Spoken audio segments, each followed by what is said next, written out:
Olá, queridos devotos da Mãe Aparecida. Nos encontramos mais uma vez, dentro do nosso programa Magnífica, para poder refletir aí a presença de Maria em tantas dimensões da vida da Igreja, e principalmente Maria também presente em toda a ação missionária que a Igreja é chamada a realizar no mundo. E hoje nós temos a alegria de poder partilhar conosco o Padre Felipe Soriano. Ele é jesuíta, natural de Pernambuco, mas há 8 meses ele se encontra em Salamanca, na Espanha, fazendo os seus estudos, dentro da formação jesuíta, que é uma formação bastante aprimorada. O Padre Felipe, ele formou-se em teologia na FAGE, a Faculdade Jesuíta de Belo Horizonte, e também fez o seu mestrado em teologia na Universidade Católica de Pernambuco. E ele pesquisou justamente o seu mestrado, sobre o São José de Anchieta, principalmente no tempo das missões que ele realizou, onde ele se dedica integralmente à evangelização dos índios, não só em transmitir os valores da fé cristã aos indígenas, mas também promover, junto aos colonizadores, um respeito à cultura indígena, um respeito à dignidade de cada índio. A gente sabe que São José de Anchieta fez uma gramática em tupi e também escreveu, o catecismo na língua tupi para facilitar aí a aprendizagem da fé pelos brasileiros originais, os nossos índios. E o Padre Felipe, em suas pesquisas, se defrontou com um auto de teatro, que o Padre José de Anchieta escreveu, intitulado O Alto da Assunção. Padre Felipe, uma alegria poder acolhê-lo na Academia Marial para termos aí este momento de partilha e formação. Desde já, muito obrigado pela disponibilidade. Obrigado a você, Padre Camilo. É um prazer partilhar essas experiências que vamos fazendo nesses tempos tão adversos que vivemos. Que a Virgem nos anime e nos ilumine, né? Amém, amém. Olha, ser jesuíta já é uma marca muito especial, né? A evangelização, não só no Brasil, mas em grande parte da América Latina, se deve à coragem aí dos missionários jesuítas que vieram e basicamente passaram toda a vida missionária se dedicando a colocar as sementes do evangelho, nesta terra. E você, tem aí, podemos dizer, um grande confrade, São José de Anchieta, o apóstolo do Brasil. Ele que não mediu esforços para realmente colocar a mensagem do Evangelho a partir da cultura indígena, Não foi um missionário que chegou impondo um jeito de rezar, um jeito de falar, mas foi alguém que primeiramente conheceu a cultura, conheceu o modo de vida dos povos indígenas e a partir da cultura indígena, por estar imerso nela, é que ele consegue então trazer aí a mensagem do Evangelho. Você, me parece que em seu mestrado, que você procurou e aprofundou mais a questão dos autos que São José de Anchieta escreveu, precisamente esse auto da Assunção de Maria. Fale um pouco, qual foi o motivo que o levou a procurar, como você foi parar neste texto teatral antigo e como você descobriu nele tanta riqueza. Pois é, Padre Camilo. José de Anchieta produziu em sua vida mais ou menos umas 12 espetáculos.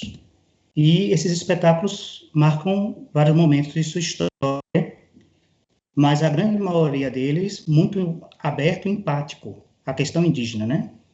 Este em especial, que é todo escrito em tupi, que foi feito em 1590 para a inauguração da Igreja da Missão de Heritiba, hoje cidade de Anchieta, onde se localiza o Santuário Nacional de São José de Anchieta, de modo particular, é um alto mariano, mas ele é totalmente diferente dos outros, porque aqui tem uma densidade muito grande de sua experiência marial, que é isso o motivo da pesquisa, a tal ponto que a forma como ele apresenta a Maria, no espetáculo, confere a ela uma personalidade muito particular, e é esse o motivo da pesquisa, né?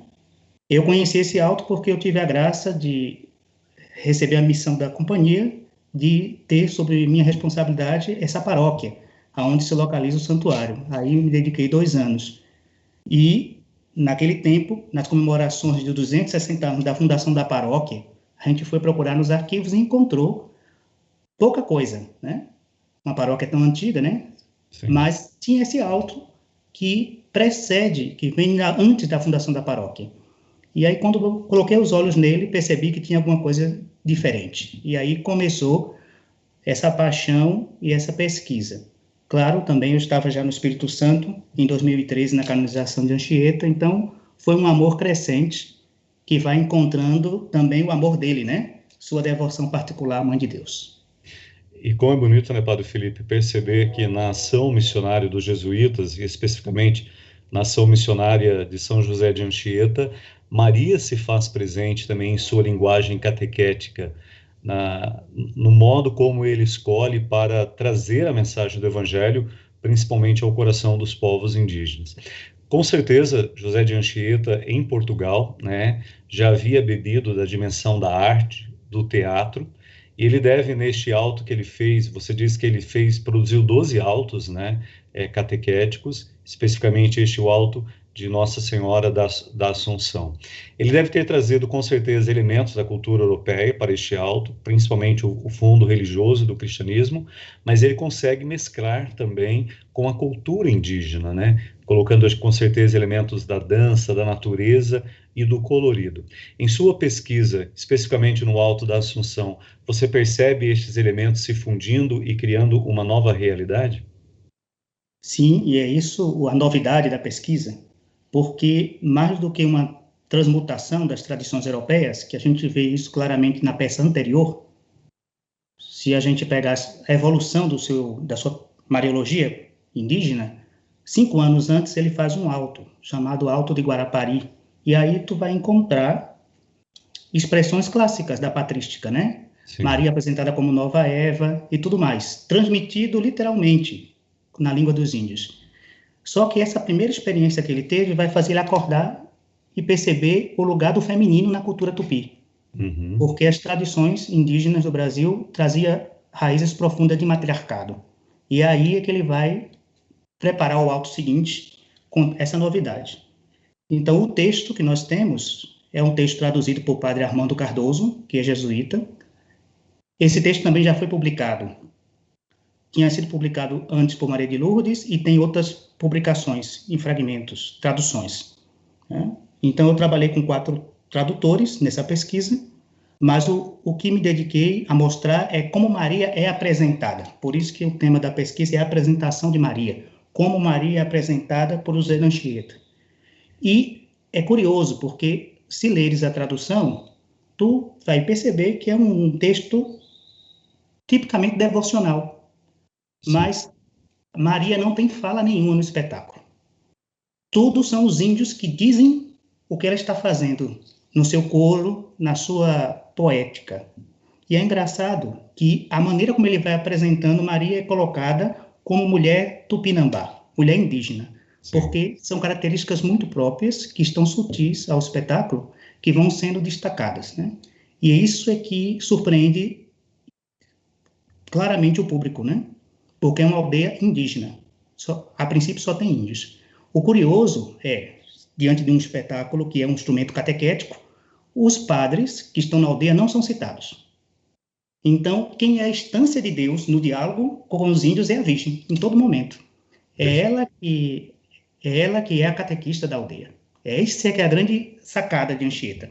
É ela que apresenta seu filho Jesus. E isso vai sendo desenvolvido no decorrer do espetáculo, do início ao fim, nas 5 partes. No final, a apoteose, ele nomeia. Então, por exemplo, é sutil. Ele diz que ela vai à nossa frente. Como a vista da Assunção, sobe ao céu, afugenta a nossa morte e para a vida nos guia. Essa nota, segundo as cartas da companhia, é na correspondência da Companhia de Jesus que aparece que a mulher tupinambá, ela caminha sempre na frente do marido com os filhos, nas matas e dentro da aldeia, imagina. Então, dentro da cultura patriarcal, ocidental, ver a mulher na frente do marido não é comum. Aquilo que parece piedade de Anchieta, aqui é uma marca tipicamente indígena, que já define quem é essa mulher que está sendo trazida para a aldeia.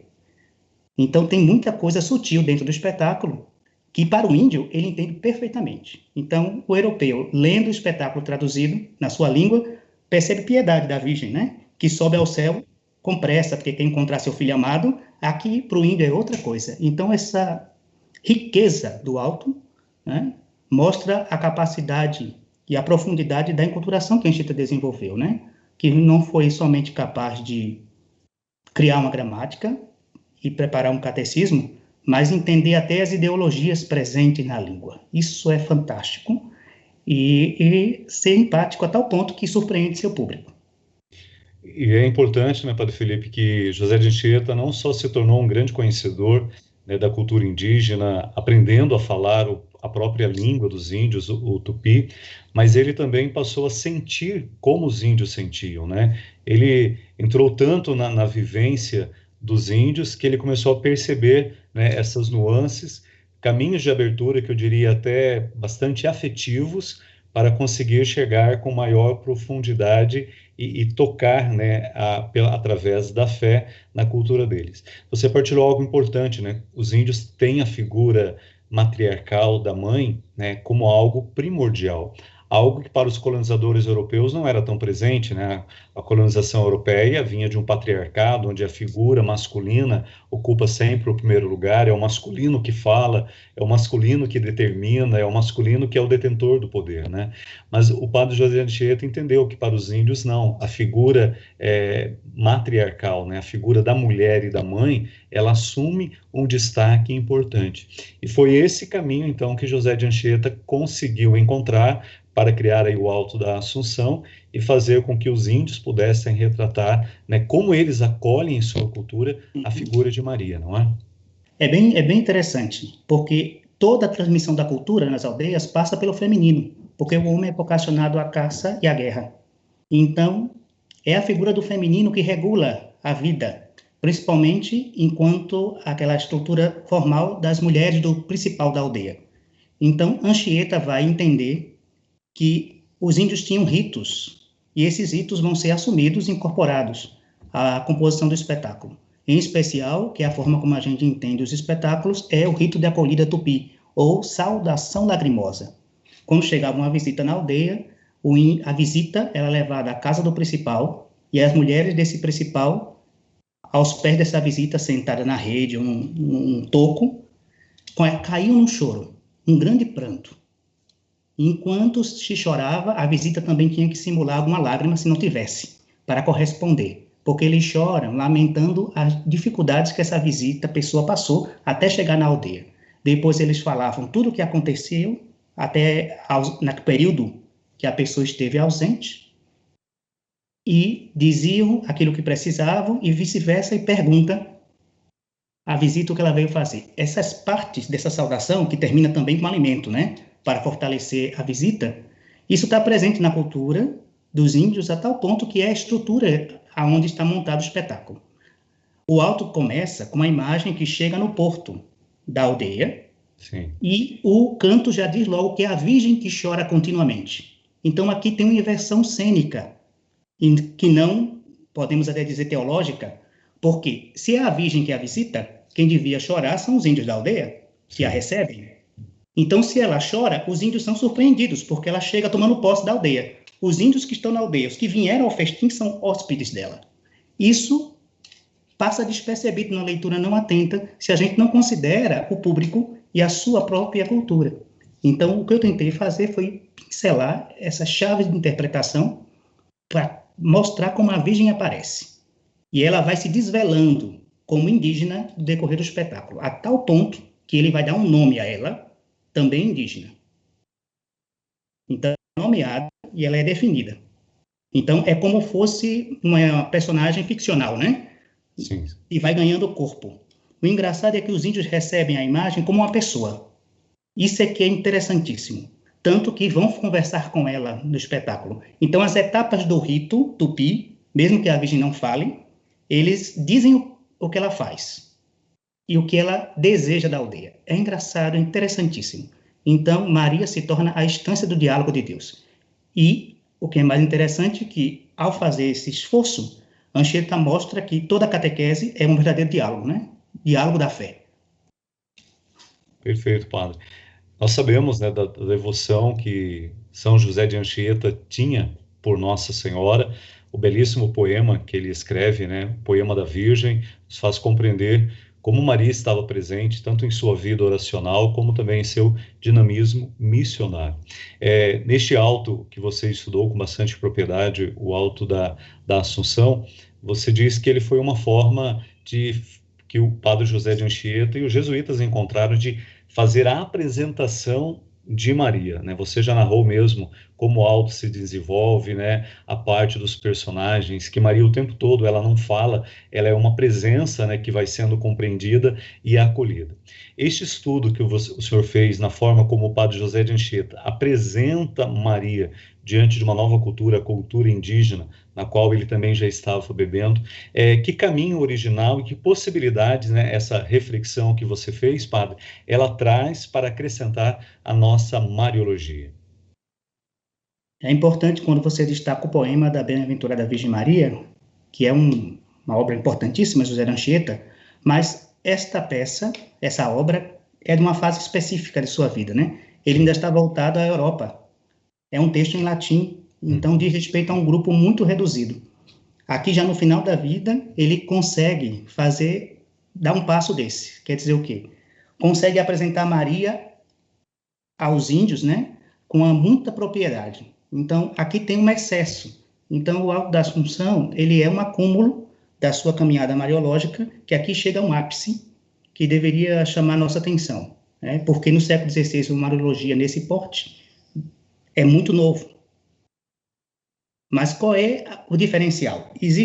A gente quando estuda estudos culturais, a partir de Peter Butts, a gente percebe que todo trabalho de diálogo cultural pressupõe reconhecer o hibridismo dessas realidades, sejam objetos, tradições e o povo mesmo que é híbrido. Então, nessa dinâmica, a gente percebe 2 passos, né? O primeiro passo, que diz respeito a uma equivalência dinâmica, podemos dizer que é a etapa do catecismo, da busca das palavras, da tradução das orações. Então, encontrar as palavras, equivalência. Só que somente fazer esse esforço de chegar a um conceito para falar de Deus como Tupã, né? Ou coisa divina, não é suficiente, porque a cultura exige uma assimilação criativa, que ele vai dar esse passo seguinte, que é fundamental para a enculturação, com o teatro. Então, a princípio, segundo a linha que adotei, o conceito Tupã tem um problema, porque Tupã ele é construído no instrumento catequético que a companhia vai desenvolver. Porque Tupã é uma divindade separada. E os índios, segundo estudos de antropologia, têm as suas divindades como heróis sociais, herói civilizador, aquele que ensinou eles a plantarem, a controlar o fogo. Então, Tupã, por ser uma divindade do céu, não tem contato com a terra e nunca ensinou os índios a fazer nada. Então, chegam os missionários dizendo que Tupã é o Deus de verdade e é ele que deve ser cultuado. Então, parece que a catequese não vai.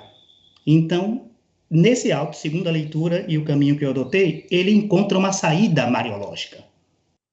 Por quê? O conceito Tupã resolve os elementos formais, mais filosóficos, de transcendência, onisciência, onipotência, que são categorias atribuídas a Deus, mas não resolve o tema da encarnação.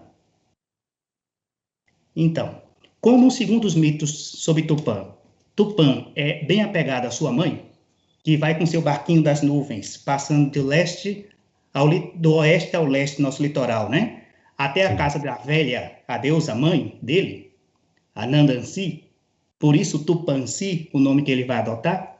Sim. Então, ao colocar a casa da mãe de Tupã na aldeia, Tupã desce do céu à terra. Então, essa estratégia, ele encontra uma saída para resolver o problema da encarnação. Então, não é só Maria que está sendo apresentada. Jesus é apresentado como o principal da aldeia. Então, aqui nós temos o caminho clássico da patrística. O esforço que vai colocar Maria dentro do símbolo da fé, nos concílios de Nicéia e Calcedônia, ele vai transcrever de uma maneira tal que o índio possa compreender. Então, é um passo importantíssimo, que é a assimilação criativa, né? Porque agora o índio vai começar a entender a relação entre essas coisas e vai pensar por si mesmo. Por isso que a Virgem fala sozinha no seu espetáculo. O espetáculo não tem narrador. Isso é fantástico, porque dá um realismo imenso ao espetáculo, à peça. Que sensibilidade, né, de São José de Anchieta em perceber que era através da figura de Maria, né, da mulher, aquela que o índio pode ver, né, que ela é palpável, ela faz parte da cultura, e através de Maria eles levam eles então a fazer a experiência aí do Verbo encarnado, que por si não conseguiriam, por achar que jamais a divindade Tupã poderia pisar a terra que eles pisavam, cultivavam e viviam. Mas como Maria se torna uma realidade presente e eles acolhem ela, fica mais fácil fazer com que através da mãe, eles cheguem ao filho, né? E a Nossa Senhora, que mostra que, como mãe, ela tem essa graça de poder entrar nas várias culturas, principalmente depois aí do século XVI, serão tantas as manifestações que nós teremos, né? Principalmente nas aparições da Virgem de Fátima, a Mãe Aparecida, a Nossa Senhora de Lourdes, a Mãe de Guadalupe, como Maria entra na cultura para, a partir da cultura, ela ser acolhida, compreendida, e ela se torna este caminho para levar ao encontro do seu filho, né? Que bacana a ideia do Uhum. próprio nome, né? Tupanci, né? A Mãe mãe de de... Deus. Por isso que é Theotokos Tupi. Perfeito, Aqui é Theotokos Tupi, né? exatamente. Então, é muito interessante a construção, porque é uma Maria que não é colonizadora assim, né? Porque ela é toda empática. Nossa Senhora da Assunção é padroeira nacional de Portugal. Então, Sim, sim, colocar uma imagem da Assunção na aldeia era algo extremamente colonizador, né? Mas exatamente. colocar uma virgem que é indígena, aqui é outro movimento. Então, a grande novidade é que Maria aparece como servidora, diferente do modelo colonial, que é a conquistadora. Então, isso é muito interessante. Então, nesse alto, esses elementos ressaltam-se. E o fantástico, porque se é o rito da acolhida, que termina com a comida, então, no final, na última parte, ele diz: ela nos dá seu filho lindo. Então, Maria também é dispenseira da Eucaristia. Ela Perfeito. dá o filho isso para sustento da comunidade. E ele é que ensina a bem viver, portanto, ele merece culto, porque todo ordenamento da aldeia, ele é o principal. Então, Maria figura tanto como mãe como esposa. Parece boda de Caná na narrativa. É muito Sim. interessante, viu? Que bacana. E a gente consegue perceber, né, que José de Anchieta criou um método catequético anchietano e um método missionário anchietano, né? E com certeza isso hoje, trazendo para a nossa época, diante de tantos cenários que nós somos chamados aí a levar a mensagem do Evangelho, mas ao mesmo tempo, diante de tantos desafios, acho que pegarmos essa sensibilidade que José de Anchieta teve em conseguir fazer com que através, né, de uma expressão cultural, mas falada a partir do grupo ao qual ele estava dialogando, e se chega então a esta experiência bonita da fé na centralidade de Jesus Cristo. Hoje a gente vive tantas realidades complicadas, seja aí o mundo das grandes cidades, né, as grandes periferias, o mundo empresarial, o mundo das grandes universidades, né? Como entrar num diálogo com esses ambientes, né? Acho que primeiramente é sentir o espaço, né? É estar no espaço e a partir dessa percepção a gente encontrar formas de iniciar um diálogo para levar aí a um processo de evangelização. Uma evangelização despida de doutrinas, né? Eu digo evangelização daquilo que é a essência da fé, naquilo que Deus realmente pode cada vez mais nos humanizar. Olha, padre, muito bacana, foi fantástico poder conversar, ouvir e acolher a sua partilha. Com certeza isso vai despertar nos nossos devotos um interesse maior em procurar e pesquisar mais, né, sobre este assunto. Eu não sei se você teria uma dica mais concreta de, seja um site ou um canal seu no YouTube ou algum trabalho que você publicou e que alguém possa, a gente pode deixar depois como descritivo no vídeo, para as pessoas entenderem mais, né, como Maria é apresentada aos brasileiros originais, os povos indígenas, e que desde aquele momento ela se tornou tão amada aqui na terra de Santa Cruz. Pois é. José de Anchieta deixa para o povo brasileiro sua maior riqueza, sua própria devoção, né? E o Sim, alto tem essa pretensão, que no Santuário Nacional, ou pelo menos na antiga aldeia, norte e sul se reúnam, porque vêm índios do sul e do norte para a recepção da Mãe de Deus. Então, perfeito. que essa experiência, né, que a gente faz de Jesus Cristo por meio dela, continue ressoando nos corações. Foi um prazer imenso. Amém. Obrigado, padre. Sucesso em seus estudos aí na Espanha. Deus abençoe e queira que quando você retornar novamente ao Brasil, possamos nos encontrar ou aqui no Santuário da Mãe Aparecida ou no Santuário Nacional de São José de Anchieta, aí no Espírito Santo. Grande abraço, fica com Deus. Você também, com Deus. Amém. E fica sempre aquele convite, né? Neste mês agora de maio, nós temos o Congresso Mariológico, que vai acontecer de forma online.